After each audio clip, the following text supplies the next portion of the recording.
Car ಸ್ಫೋಟದಲ್ಲಿ 13 ಜನ ಸಾವನ್ನಪ್ಪಿದ್ದು 30 ಜನ ಗಾಯಗೊಂಡು ಆಸ್ಪತ್ರೆ ಸೇರಿದ್ದಾರೆ. ಇದೀಗ ಸಾವನ್ನಪ್ಪಿದವರ ಕುಟುಂಬಕ್ಕೆ ದೆಹಲಿ ಸರ್ಕಾರ ಪರಿಹಾರ ಘೋಷಣೆ ಮಾಡಿದೆ. ಸಾವನ್ನಪ್ಪಿದವರಿಗೆ 10 ಲಕ್ಷ ನಗದು ಸಹಾಯ, ಶಾಶ್ವತ ಅಂಗವೈಕಲ್ಯ ಆದವರಿಗೆ 5 ಲಕ್ಷ ಹಾಗೂ ಗಾಯಾಳುಗಳಿಗೆ 2 ಲಕ್ಷ ರೂಪಾಯಿ ಪರಿಹಾರ ಘೋಷಣೆ ಮಾಡಲಾಗಿದೆ. ದೆಹಲಿ ಸಿಎಂ ರೇಖಾ ಗುಪ್ತಾ ಪರಿಹಾರ ಘೋಷಣೆಯನ್ನ ಮಾಡಿ ಆದೇಶ ಹೊರಡಿಸಿದ್ದಾರೆ. ದೆಹಲಿಯ ಕೆಂಪುಕೋಟೆ ಬಳಿ ಸ್ಫೋಟ ಪ್ರಕರಣ ಸಂಬಂಧ ದೆಹಲಿ ಪೊಲೀಸರು ಯುಎಪಿಎ ಕಾಯ್ದೆ ಮತ್ತು ಸ್ಫೋಟಕ ಕಾಯ್ದೆಯ ಅಡಿಯಲ್ಲಿ ದೂರು ದಾಖಲಿಸಿಕೊಂಡಿದ್ದಾರೆ. ಜೊತೆಗೆ ಸ್ಫೋಟದ ಬಗ್ಗೆ ದೆಹಲಿ ಪೊಲೀಸರು ತನಿಖೆ ಚುರುಕುಗೊಳಿಸಿದ್ದಾರೆ. ಈ ಮಧ್ಯೆ ಪ್ರಕರಣವನ್ನು ಅಧಿಕೃತವಾಗಿ ಎನ್ಐಎ ತನಿಖೆಗೆ ಹಸ್ತಾಂತರ ಮಾಡಲಾಗಿದೆ. ಈ ಬಗ್ಗೆ ಕೇಂದ್ರ ಗೃಹ ಇಲಾಖೆ ಅಧಿಕೃತ ಆದೇಶ ಹೊರಡಿಸಿದೆ. ಕಾರು ಸ್ಫೋಟ ಹಾಗೂ ಸ್ಫೋಟದ ಹಿಂದಿನ ಸಂಚಿನ ಬಗ್ಗೆ ತನಿಖೆ ನಡೆಸೋದಕ್ಕೆ ಆದೇಶದಲ್ಲಿ ತಿಳಿಸಲಾಗಿದೆ. ಈ ಸ್ಫೋಟದ ಹಿಂದೆ ಯಾವ ಸಂಘಟನೆಗಳ ಕೈವಾಡ ಇದೆ ಅನ್ನೋ ಬಗ್ಗೆ ಶೀಘ್ರವೇ ವರದಿ ಕೊಡುವುದಕ್ಕೆ ಸೂಚನೆ ಕೊಡಲಾಗಿದೆ. ದೆಹಲಿ ಬ್ಲಾಸ್ಟ್ಗೆ ಪ್ರಧಾನಿ ಮೋದಿ ತೀವ್ರ ಖಂಡನೆ ವ್ಯಕ್ತಪಡಿಸಿದ್ದಾರೆ. 2 ದಿನಗಳ ಭೂತಾನ್ ಪ್ರವಾಸದಲ್ಲಿರುವ ಮೋದಿ ಥಿಂಪುವಿನಲ್ಲಿ ಸಾರ್ವಜನಿಕರನ್ನ ಉದ್ದೇಶಿಸಿ ಮಾತನಾಡುವ ವೇಳೆ ದೆಹಲಿ ಬ್ಲಾಸ್ಟ್ ಬಗ್ಗೆ ಪ್ರಸ್ತಾಪ ಮಾಡಿದ್ದಾರೆ. ಬ್ಲಾಸ್ಟ್ ಮಾಡಿದವರಿಗೆ ತಕ್ಕ ಶಿಕ್ಷೆ ಆಗುತ್ತೆ, ಮೃತರ ಕುಟುಂಬಗಳಿಗೆ ನ್ಯಾಯ ಸಿಗುತ್ತೆ, ನೊಂದ ಕುಟುಂಬದವರ ಜೊತೆ ನಾವಿದ್ದೇವೆ ಅಂತ ಹೇಳಿದ್ದಾರೆ. ಇವತ್ತು ಸಂಜೆ 5:30ಕ್ಕೆ ಮೋದಿ ಕ್ಯಾಬಿನೆಟ್ ಸಭೆ ಕರೆದಿದ್ದು ಈ ಬಗ್ಗೆ ಮಾತನಾಡಿದ್ದಾರೆ. ದೆಹಲಿ ಏರ್ಪೋರ್ಟ್ ದುರಂತ ಸಂಬಂಧ ಪುಲ್ವಾಮಾದಲ್ಲಿ ಡಾಕ್ಟರ್ ಉಮರ್ ಮನೆಗೆ ಎನ್ಐಎ ಅಧಿಕಾರಿಗಳು ಭೇಟಿಯನ್ನ ನೀಡಿ ಪರಿಶೀಲನೆ ನಡೆಸಿದ್ದಾರೆ. ಪೊಲೀಸರೊಂದಿಗೆ ಎನ್ಐಎ ಟೀಮ್ ಭೇಟಿ ನೀಡಿದ್ದು ಡಾಕ್ಟರ್ ಉಮರ್ ಕುಟುಂಬದವರನ್ನ ವಿಚಾರಣೆ ನಡೆಸಿದ್ದಾರೆ. ಉಮರ್ ಸಹೋದರ ಆಜಾದ್ ಶಕೀಲ್, ಸಹೋದರಿ ಮುಜಾಮಿಲಾ ಅಖ್ತರ್ ವಿಚಾರಣೆ ನಡೆಸಿದ್ದಾರೆ. ಉಮರ್ಗೆ ಉಗ್ರ ಸಂಘಟನೆಯ ಲಿಂಕ್ ಇದೆಯಾ ಅನ್ನೋ ವಿಚಾರಗಳ ಬಗ್ಗೆ ಎನ್ಐಎ ತನಿಖೆ ನಡೆಸುತ್ತಿದೆ. ದೇಶದಲ್ಲಿ ಬರೀ ಬಾಂಬ್ ಸ್ಫೋಟ ಮಾತ್ರ ಉಗ್ರರ ಸ್ಕೆಚ್ ಆಗಿರಲಿಲ್ಲ ಅನ್ನೋದು ಬಹಿರಂಗ ಆಗಿದೆ. ದೇಶದ ಪ್ರಮುಖ ದೇವಾಲಯಗಳ ಪ್ರಸಾದವೂ ಇವರ ಟಾರ್ಗೆಟ್ ಆಗಿತ್ತಂತೆ. ಭಕ್ತರಿಗೆ ನೀಡುವ ಪ್ರಸಾದದಲ್ಲೂ ವಿಷ ಬೆರೆಸೋದಕ್ಕೆ ಸ್ಕೆಚ್ ಹಾಕಿದ್ರು ಅಂತ ಹೇಳಲಾಗ್ತಿದೆ. ಸೈನೈಡ್ಗಿಂತಲೂ ಮಾರಕವಾದ ರಿಸಿನ್ ಅನ್ನುವ ವಿಷವನ್ನ ಉಗ್ರರು ಸಂಗ್ರಹಿಸಿದ್ರಂತೆ. ಈ ವಿಚಾರವನ್ನ ಬಂಧಿತ ಡಾಕ್ಟರ್ ಮೊಯುದ್ದೀನ್ ಸೈಯದ್ ಬಾಯ್ಬಿಟ್ಟಿದ್ದಾನೆ. ದೆಹಲಿ ಬಾಂಬ್ ಸ್ಫೋಟದ ಬೆನ್ನಲ್ಲೇ ಪಾಕಿಸ್ತಾನ ನೌಟಂಕಿ ಆಟ ಶುರು ಮಾಡಿದೆ. ಇಸ್ಲಾಮಾಬಾದ್ ಬಾಂಬ್ ಸ್ಫೋಟಕ್ಕೆ ಭಾರತ ಹೊಣೆ ಅಂತ ಪಾಕಿಸ್ತಾನ ಪ್ರಧಾನಿ ಶಹಬಾಜ್ ಶರೀಫ್ ಹೇಳಿಕೆಯನ್ನ ಕೊಟ್ಟಿದ್ದಾರೆ. ಇಸ್ಲಾಮಾಬಾದ್ ಬಾಂಬ್ ಸ್ಫೋಟದಲ್ಲಿ 13 ಜನ ಸಾವನ್ನಪ್ಪಿದ್ದು ಇದು ಭಾರತ ಪ್ರಾಯೋಜಿತ ಭಯೋತ್ಪಾದಕ ಕೃತ್ಯ ಅಂತ ಹೇಳ್ತಿದ್ದಾರೆ. ಯಾವುದೇ ಪುರಾವೆ ಇಲ್ಲದೆ ಪಾಕ್ ಪ್ರಧಾನಿ ಈ ರೀತಿಯ ಹೇಳಿಕೆ ನೀಡಿರೋದು ಇನ್ನು ಪಾಕ್ ಪ್ರಧಾನಿ ಆರೋಪಕ್ಕೆ ಭಾರತದಿಂದ ತೀಕ್ಷ್ಣ ಪ್ರತಿಕ್ರಿಯೆ ವ್ಯಕ್ತವಾಗಿದೆ. ತನ್ನ ತಪ್ಪು ಮುಚ್ಚಿಕೊಳ್ಳೋದಕ್ಕೆ ಪಾಕಿಸ್ತಾನದ ಹೊಸ ನಾಟಕ ಇದು, ದಿಕ್ಕು ತಪ್ಪಿಸುವ ಕುತಂತ್ರ ಅಂತ ಪಾಕ್ ಪಿಎಂಗೆ ಭಾರತ ತಿರುಗೇಟು ಕೊಟ್ಟಿದೆ. ದೆಹಲಿ ಕೆಂಪುಕೋಟೆ ಬಳಿ ಬ್ಲಾಸ್ಟ್ ಆದ ಬೆನ್ನಲ್ಲೇ ದೇಶದಾದ್ಯಂತ ಅಲರ್ಟ್ ಮಾಡಲಾಗಿದೆ. ಯಾದಗಿರಿಯ ನಾರಾಯಣಪುರ ಡ್ಯಾಂಗೆ ಭಾರಿ ಬಿಗಿ ಭದ್ರತೆ ಕೊಡಲಾಗಿದೆ. ಯಾದಗಿರಿ, ರಾಯಚೂರು, ವಿಜಯಪುರ ಜಿಲ್ಲಾ ಪೊಲೀಸರು ಕಟ್ಟೆಚ್ಚರ ವಹಿಸಿದ್ದಾರೆ.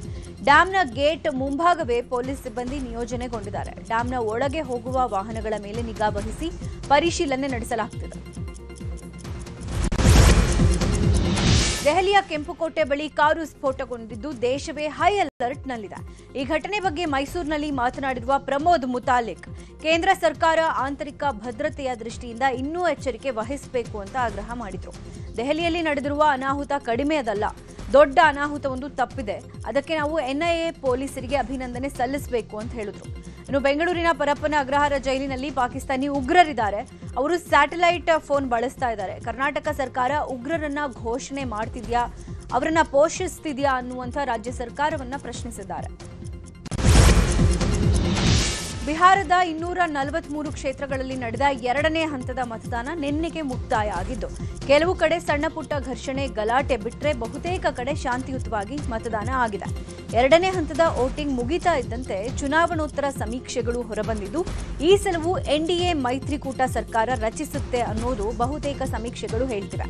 ನ್ಯೂಸ್ 18 ಸಮೀಕ್ಷೆ ಪ್ರಕಾರ ಎನ್ಡಿಎ ಮೈತ್ರಿಕೂಟಕ್ಕೆ 140ರಿಂದ 150 ಸ್ಥಾನ ಹಾಗೂ ಐಎನ್ಡಿಐ ಒಕ್ಕೂಟಕ್ಕೆ 85ರಿಂದ 95 ಸ್ಥಾನ ಲಭಿಸಲಿದ್ದು ಇತರರು 5ರಿಂದ 15 ಸ್ಥಾನ ಗೆಲ್ಲಲಿದ್ದಾರೆ ಅಂತ ಹೇಳಲಾಗ್ತಿದೆ.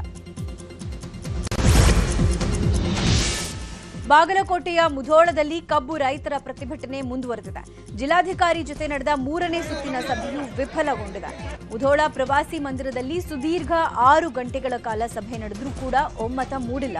ಇನ್ನು ಪ್ರವಾಸಿ ಮಂದಿರದ ಗೇಟ್ಗೆ ದಿಗ್ಬಂಧನ ಹಾಕಿ ಪ್ರತಿಭಟನೆಗೆ ಕುಳಿತ ರೈತರು 3,350 ರೂಪಾಯಿ ಏಕರೂಪ ದರ ನೀಡುವಂತೆ ಪಟ್ಟು ಹಿಡಿದಿದ್ದಾರೆ.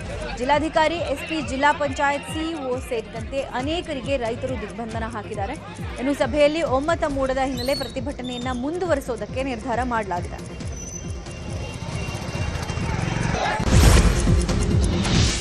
ಬೀದರ್ನಲ್ಲೂ ಕಬ್ಬು ಬೆಳೆಗಾರರ ಹೋರಾಟ ಮುಂದುವರೆದಿದೆ. ಸಕ್ಕರೆ ಕಾರ್ಖಾನೆಯವರ ಜೊತೆಗಿನ ಕಬ್ಬು ದರ ನಿಗದಿ ಸಭೆ ವಿಫಲವಾಗಿದೆ. ಈ ಹಿನ್ನೆಲೆ ಬೀದರ್ ಜಿಲ್ಲೆ ಹುಮನಾಬಾದ್ನಲ್ಲಿ ಹೈದರಾಬಾದ್ ಮುಂಬೈ ರಾಷ್ಟ್ರೀಯ ಹೆದ್ದಾರಿ ತಡೆದು ರೈತರು ಪ್ರತಿಭಟನೆ ನಡೆಸಿದ್ದಾರೆ. ಕರ್ನಾಟಕ ರಾಜ್ಯ ರೈತ ಸಂಘ ಹಾಗೂ ಹಸಿರು ಸೇನೆ ನೇತೃತ್ವದಲ್ಲಿ ಇವತ್ತು ಮಧ್ಯಾಹ್ನ 12 ಗಂಟೆಗೆ ಬೃಹತ್ ಪ್ರತಿಭಟನೆ ನಡೆಯಲಿದ್ದು ಸಾವಿರಾರು ಸಂಖ್ಯೆಯಲ್ಲಿ ರೈತರು ಸೇರುವ ನಿರೀಕ್ಷೆ ಇದೆ. ಪ್ರತಿ ಟನ್ ಕಬ್ಬಿಗೆ 3,500 ರೂಪಾಯಿ ನೀಡುವಂತೆ ರೈತರು ಬೇಡಿಕೆ ಇಟ್ಟಿದ್ದು 5 ಸಕ್ಕರೆ ಕಾರ್ಖಾನೆಗಳ ಮಾಲೀಕರು ಈ ಬೇಡಿಕೆಯನ್ನ ಒಪ್ಪಿಕೊಳ್ತಾ ಇಲ್ಲ. 10.2 ರಿಕವರಿಗೆ ನಿಗದಿಯಾಗಿರುವ ಎಫ್ಆರ್ಪಿ ದರ 3,200 ರೂಪಾಯಿ ಆದರೂ ನೀಡಬೇಕು ಅಂತ ರೈತರು ಪಟ್ಟು ಹಿಡಿದಿದ್ದಾರೆ. ಹಾವೇರಿಯಲ್ಲಿ ಕಬ್ಬು ಬೆಳೆಗಾರರ ಹೋರಾಟ 3ನೇ ದಿನಕ್ಕೆ ಕಾಲಿಟ್ಟಿದೆ. ಹೊಸಮನಿ ಸಿದ್ದಪ್ಪ ಸರ್ಕಲ್ನಲ್ಲಿ ರೈತರು ಅಹೋರಾತ್ರಿ ಧರಣಿ ಮಾಡುತ್ತಿದ್ದಾರೆ. ರೈತರ ಪ್ರತಿಭಟನೆ 3ನೇ ದಿನಕ್ಕೆ ಕಾಲಿಟ್ಟರೂ ಕೂಡ ಇದುವರೆಗೂ ಜಿಲ್ಲಾಡಳಿತ ಸಂಧಾನ ಸಭೆಗೆ ಮುಂದಾಗಿಲ್ಲ. ಇತ ರೈತರು ಪ್ರತಿ ಟನ್ ಕಬ್ಬಿಗೆ 3,300 ರೂಪಾಯಿ ನೀಡಬೇಕು ಅಂತ ಆಗ್ರಹ ಮಾಡುತ್ತಿದ್ದಾರೆ. ಇವತ್ತು ರಾಷ್ಟ್ರೀಯ ಹೆದ್ದಾರಿ ತಡೆದು ರೈತರು ಹೋರಾಟ ನಡೆಸೋದಾಗಿ ಎಚ್ಚರಿಕೆ ನೀಡಿದ್ದಾರೆ. ಸಿಎಂ ಸಿದ್ದರಾಮಯ್ಯ ವಿರುದ್ಧದ ಮೂಡಾ ಸೈಟ್ ಹಗರಣಕ್ಕೆ ಸಂಬಂಧಪಟ್ಟಂತೆ ಇವತ್ತು ಹೈಕೋರ್ಟ್ನಲ್ಲಿ 2 ಮೇಲ್ಮನವಿ ಅರ್ಜಿಗಳ ವಿಚಾರಣೆ ನಡೆಯುತ್ತೆ. ಮೂಡಾ ಹಗರಣ ಸಿಬಿಐ ತನಿಖೆಗೆ ಕೋರಿ ಸ್ನೇಹಮಯಿ ಕೃಷ್ಣ ಸಲ್ಲಿಸಿರುವ ಮೇಲ್ಮನವಿ ಹಾಗೂ ಸಿಎಂ ಸಿದ್ದರಾಮಯ್ಯ ವಿರುದ್ಧ ತನಿಖೆಗೆ ರಾಜ್ಯಪಾಲರ ಅನುಮತಿ. ರಾಜ್ಯಪಾಲರ ನಿರ್ಣಯ ಎತ್ತಿ ಹಿಡಿದಿದ್ದ ಹೈಕೋರ್ಟ್ ಏಕಸದಸ್ಯ ಪೀಠ ಆದೇಶಿಸಿ ಪ್ರಶ್ನೆ ಮಾಡಿ ಸಿಎಂ ಸಿದ್ದರಾಮಯ್ಯ ಸಲ್ಲಿಸಿರುವ ಮೇಲ್ಮನವಿ ವಿಚಾರಣೆ ಇವತ್ತು ನಡೆಯಲಿದೆ. ಈ ಸಂಬಂಧ 2 ಮೇಲ್ಮನವಿ ಅರ್ಜಿ ವಿಚಾರಣೆ ಹೈಕೋರ್ಟ್ ದ್ವಿಸದಸ್ಯ ಪೀಠದಲ್ಲಿ ವಿಚಾರಣೆ ನಡೆಯುತ್ತೆ.